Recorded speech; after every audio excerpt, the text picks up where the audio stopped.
कांग्रेस नेता राहुल गांधी ने कहा, हम बिहार में अपनी गलतियों से सीख रहे हैं।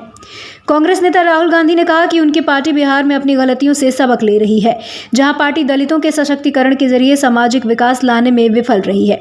कांग्रेस ने इन दलों अनुसूचित जाति, अनुसूचित जनजाति, अन्य पिछड़ा वर्ग, अति पिछड़ा वर्ग और अल्पसंख्यकों के उत्थान के लिए पर्याप्त प्रयास नहीं किए। राहुल ने कहा, संविधान केवल 70 वर्ष पुरानी पुस्तक नहीं बल्कि यह हजारों वर्षों पुरानी विचारधारा है जो बुद्ध और कबीर के समय से चलती आ रही है। यह कबीर और गुरु नानक के युग से जारी है। उन्होंने कहा, हम बिहार में उस विचारधारा को लागू नहीं कर पाए, हमसे गलतियां हुई, लेकिन हम गलतियों से सीखने वाले लोग हैं।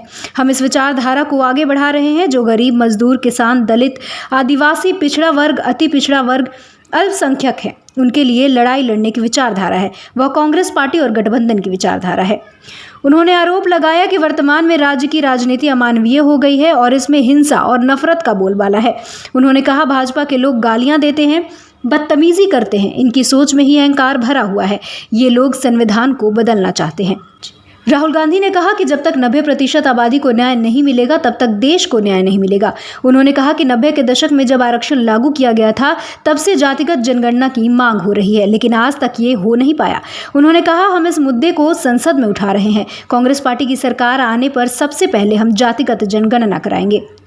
कांग्रेस नेता ने कहा कि भारत जोड़ो यात्रा के दौरान देश के गरीब, मजदूर और किसान मेरे साथ चल रहे थे। आज भी हमारी यात्रा देश के हर हिस्से में जारी है।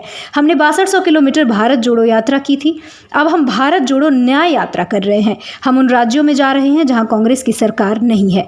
हम 15 राज्यों से गुजर रहे हैं। यह यात्रा भी 6200 किलोमीटर की होगी। इसमें 110 लोकसभा क्षेत्र, 100 जिले और लगभग 150 विधानसभाएं आएंगी। हम हर राज्य में जाकर लोगों की बात भी सुन रहे हैं। राहुल ने कहा कि देश में 2 विचारधाराएं चल रही हैं। एक कांग्रेस पार्टी और गठबंधन की विचारधारा जो संविधान की रक्षा करने वाली है, गरीबों की आवाज उठाने वाली है, तो दूसरी ओर भाजपा और आरएसएस की विचारधारा जो संविधान को खत्म करने की बात कर रही है।